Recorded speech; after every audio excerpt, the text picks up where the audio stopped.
नमस्कार मित्र आणि मैत्रिणी, welcome to my channel. Kamali आजच्या भागामध्ये हे दाखवले गेलं आहे की ते आपली कमळी जान्हवीला हॉस्टेलमध्ये घेऊन येते आणि म्हणते, जान्हवी ताई, तू इथे एकदम सेफ्टी आहेस, इथून तू कुठेही जाऊ नको, तू जाई आपल्या पाठीशी आहे आणि महाराजही आपल्या पाठीशी आहे, तू काही काळजी नको करू.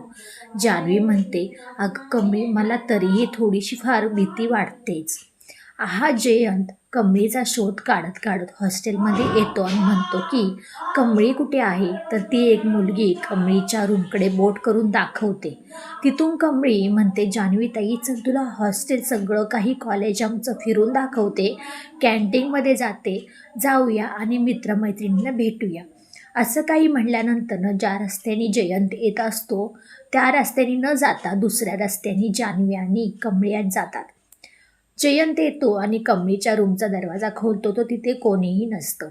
तोपर्यंत इथे वॉचमन येतो, म्हणतो की तुम्ही कुठे आला आहात आणि कुणी पाठवलं तुम्हाला तुम्हाला परमिशन इथे कुणी दिली. तोपर्यंत जयंत म्हणतो, मी माझ्या नातेवाईकांना भेटण्यासाठी इथे आलो आहात, त्यांना शोधतोय आणि मला इथे यायची फुल परमिशन आहे, असं काही तो वॉचमनला सांगतो. तिथून सगळं झाल्यानंतरनं जान्हवी आणि कमळी तर हॉस्टेलमध्ये जातात. हे सगळं झाल्यानंतरनं आपल्या कामिनीच्या डोक्यामध्ये एवढाच प्रश्न असतो की ही सरू म्हणजेच गौरी समोर येता येता आत्ता कुठे राहिली. तोपर्यंत लक्ष्मीचा मोठा मुलगा म्हणतो की तुमच्या चेहऱ्याचा अवतार बघून, आट्यापाट्या बघून हे सगळं कळते की तुम्ही काहीतरी टेन्शनमध्ये आहे आणि कोणाला तरी शोधण्याचा प्रयत्न करताय. तोपर्यंत कामिनी म्हणते, माझं एक काम करशील का. गौरीचं सगळं काही वर्तन त्या लक्ष्मीच्या मोठ्या मुलाला सांगते. तो म्हणतो, हो, कितीही ढिगाऱ्यातला जरी माणूस असला, कितीही तो अनोळखी असला, कितीही लपण्याचा प्रयत्न केला, तर तो माझ्या नजरेआड होऊ शकत नाही, त्याला मी शोधून काढण्याचा प्रयत्न करतोच. असं काही बोलल्यानंतरनं कामिनी त्याला सगळं काही वर्णन गौरीचं सांगते. गौरीचं वर्णन सांगितल्यानंतरनं ही कामिनी सांगितल्याप्रमाणे तो म्हणतो की मला ह्याच्यासाठी रोख रक्कम पाहिजे, असं काही पैशाची डिमांड करतो. पैशाची डिमांड केल्यानंतरनं ही ते आपली कामिनी बोलते की ती म्हणते, ठीक आहे, तू काम तरी कर, मी तुला पैसे द्यायला तयार येईल, जेवढे पाहिजेत तेवढे. आणि काम करत करत असताना हिला तिच्या मैत्रिणीचा फोन येतो. अगं अनिका, तुला माहिती आहे का, ऋषी सरांच्या आईला म्हणजे नयनतारा मॅडमला काम करणाऱ्या सुना खूप आवडतात.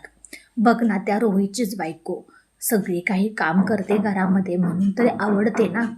आणि ते त्यांना कामिनीला म्हणजे सगळं काही माहीत पडल्यानंतर ही अनिका नयनताराला व्हिडिओ कॉल करते. नयनतारा म्हणते, ह्या पोरीचा आता कशाला व्हिडिओ कॉल आला आहे. असं काही म्हणल्यानंतरनं अनिका तोच फोन त्या लक्ष्मीच्या मोठ्या मुलाला पकडायला होते.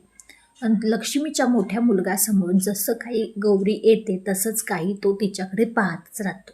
आणि जसं काही कामिनीने वर्णन करायला लावलं होतं तशीच सेम ती असते. सगळं काही झाल्यानंतरनं ही ते अनिका भांडी घासत असताना ही ते लक्ष्मीचा मोठा मुलगा तिच्याकडून सगळी काही ऋषीची माहिती काढतो, कुठे राहतो, काय करतो, मोबाईलवर नंबर, सगळं काही माहिती काढल्यानंतरनं तिथे फोन करतो. आणि तो फोन उचलल्यानंतरनं गौरी फोन उचलते. लक्ष्मीचा मोठा मुलगा म्हणतो की तुम्हाला जर तुमची मुलगी पाहिजे असेल तर मी जो काही ॲड्रेस सांगत आहे त्या ॲड्रेसवरती तुम्ही या. आणि ही बिचारी गौरी त्या ॲड्रेसवरती जाते आणि तिच्यापाशी कामिनी तिचे गुंड येतात. कामिनी म्हणते, तू माझ्यापासून कितीही लपण्याचा प्रयत्न जरी केलास ना तरी तू काही लपू शकत नाहीस आणि सांग मला, तू इथे कशासाठी आली आहेस आणि कोणाकोणाला भेटली आहे. कामिनी गौरीला खूप मारत असते. गुंड म्हणतात की अहो मॅडम, त्यांना एवढं मारू नका, तिला काहीतरी होईल, विचित्रच काहीतरी गोष्ट घडेल इथे. तोपर्यंत ते गौरी बेशुद्ध होते. गौरीला शुद्धीवर आणण्यासाठी कामिनी तिच्या तोंडावरती पाणी फेकते आणि म्हणते की सांग मला खरं, तुझं इथे येण्याचं काय कारण आहे आणि तुझी मुलगी कुठं आहे.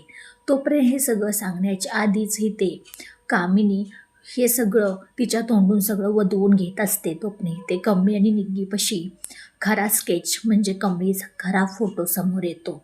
तोपर्यंत निग्गी म्हणते, कमळे, तुला माहिती आहे का, हा स्केच ना अन्नपूर्णा मॅडमपाशी जायला पाहिजे होता. तोपर्यंत बघूया ना आपण ह्या स्केचमध्ये कोणाचा फोटो आहे, आपल्या ओळखीचा असला तर आपण काही त्यांना मदतही करू शकतो ना. तो पण असं काही झाल्यानंतर ते स्केच खोलल्यानंतर कमळी आणि निग्गीसमोर खरं काही सत्य येतं. व्हिडिओ शेवटपर्यंत पाहिल्याबद्दल खूप सारे मनापासून धन्यवाद. आवडल्यास लाईक, शेअर, सबस्क्राईब करायला विसरू नका. चला भेटूया पुढच्या व्हिडिओमध्ये. बाय सगळ्यांना.